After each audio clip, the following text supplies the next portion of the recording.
Welcome to the Story King, where every tale reigns supreme. At the execution stand, her wolf awoke.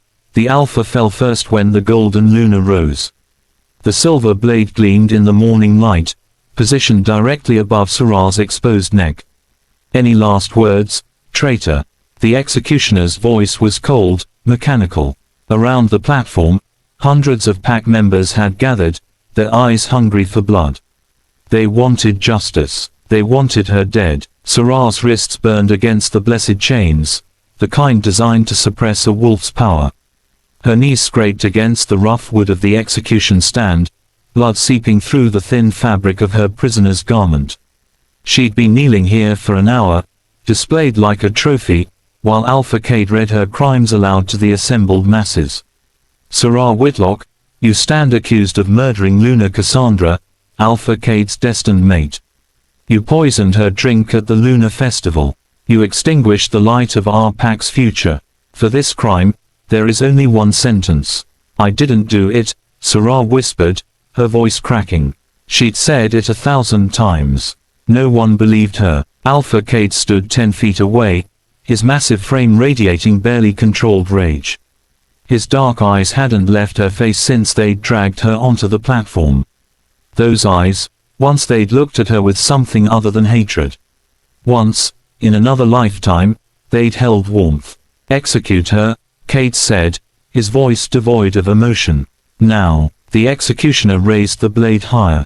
Sera closed her eyes, accepting her fate. She'd been packless, wolfless, and powerless since birth, an anomaly in a world where shifters ruled. Perhaps death was mercy, but as the blade began its descent, something stirred inside her chest. A heartbeat, not her own, then another, stronger, wild. Sera's eyes snapped open, now glowing with an ethereal golden light that made the crowd gasp and step back. The chains around her wrists began to smoke, the blessed silver hissing against something ancient awakening within her. What? The executioner stumbled backward. Power erupted from Sera's body in concentric waves, shattering the chains like glass. The execution platform cracked beneath her as she rose to her feet, no longer the broken girl who'd knelt there moments before. Her dark hair lifted in an invisible wind, and behind her, a massive golden aura began to take shape, the silhouette of a wolf larger than any they'd ever seen. Impossible, someone in the crowd breathed. A lunar wolf. Cade's eyes widened, his body going rigid. Every instinct in his alpha blood screamed at him to submit, to bow, to recognize the superior power before him. He fought it, his wolf whimpering and clawing to break free, to prostrate itself before this golden goddess. Sera's voice, when she spoke, resonated with dual tones, her own and something infinitely more ancient. I am Sera Whitlock, daughter of the golden bloodline, last of the lunar sovereigns. My wolf slept, waiting for the moment of my greatest injustice to awaken.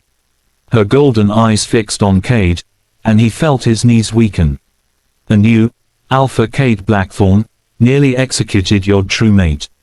The crowd erupted in chaos. Cade's world tilted. True mate. The words echoed in his skull like a death knell. The mate bond, dormant and unrecognized, suddenly slammed into him with the force of a freight train. He could feel her pain, her betrayal, her loneliness. 3 years of it, 3 years since Cassandra had come into his life, claiming to be his destined mate, and he'd ignored the strange pull he felt toward the quiet, wolfless girl who worked in the pack kitchens.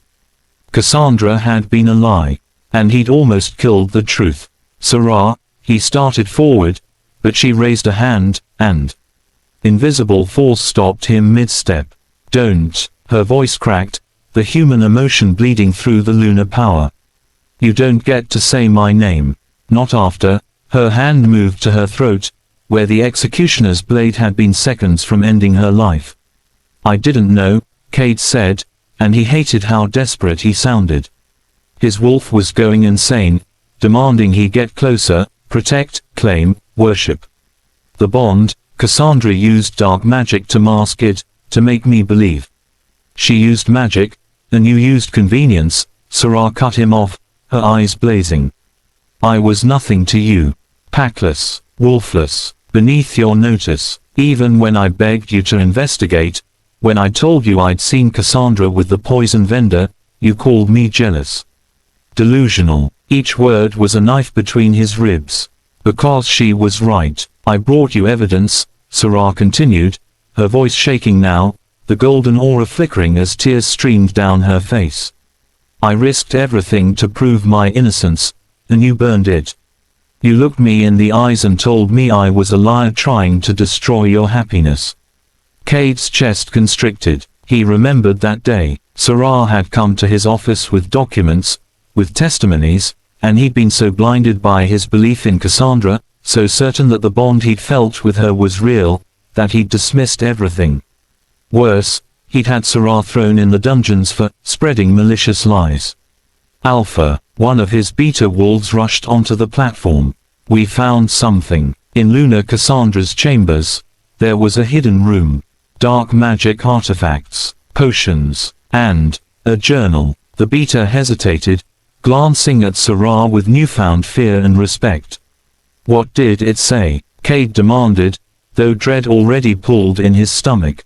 She confessed everything. She poisoned herself, timed it perfectly so all evidence would point to Sera.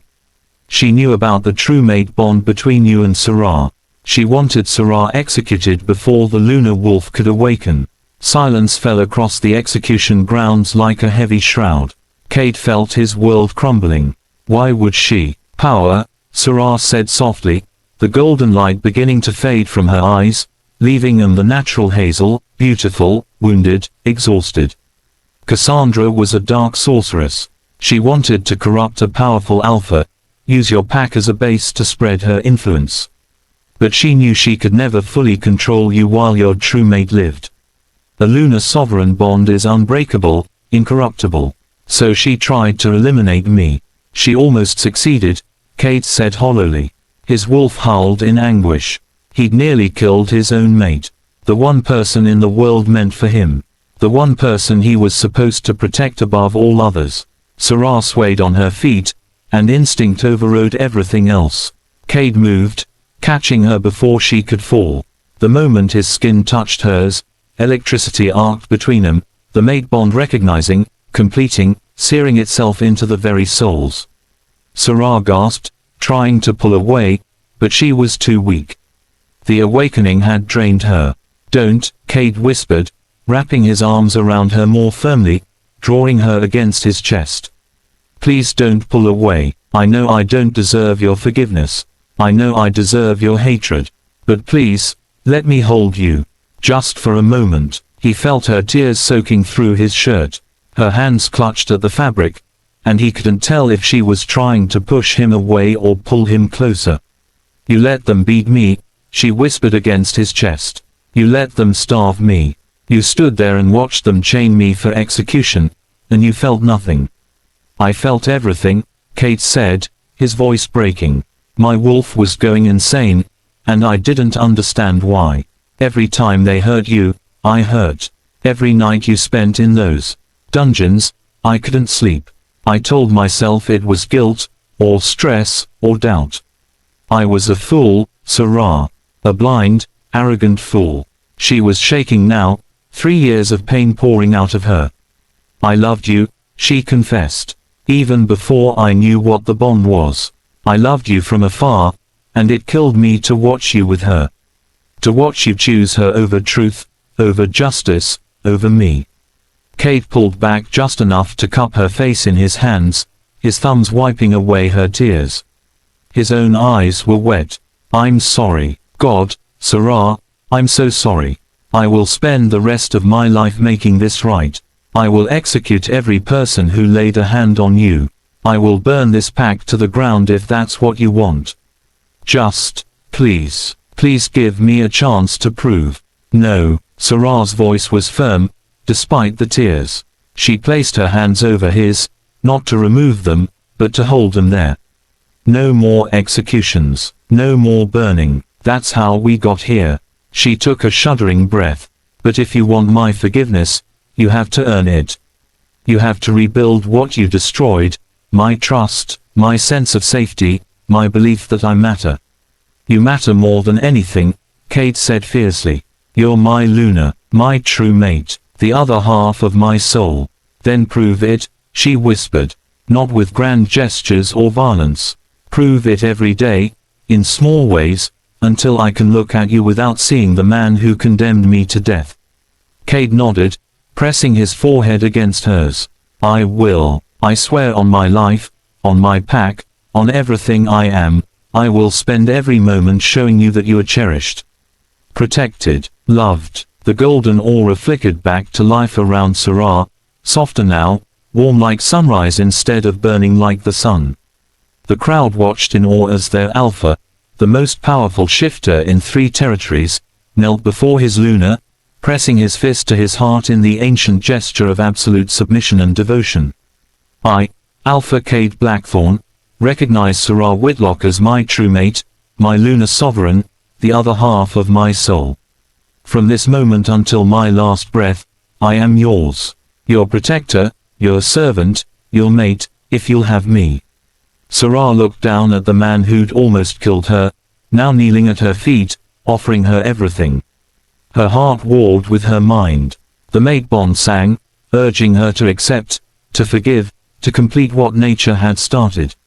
But she'd learned the hard way that bonds could be manipulated, and words were cheap. Get up, she said quietly. You're an alpha. You don't kneel for anyone. I kneel for you, Cade said, looking up at her with such raw emotion that her breath caught. Only you, always you. Sera felt something shift in her chest, not forgiveness, not yet, but perhaps the first seeds of possibility. Then stand, she said. Stand beside me as we fix what was broken. Stand with me as we build something better.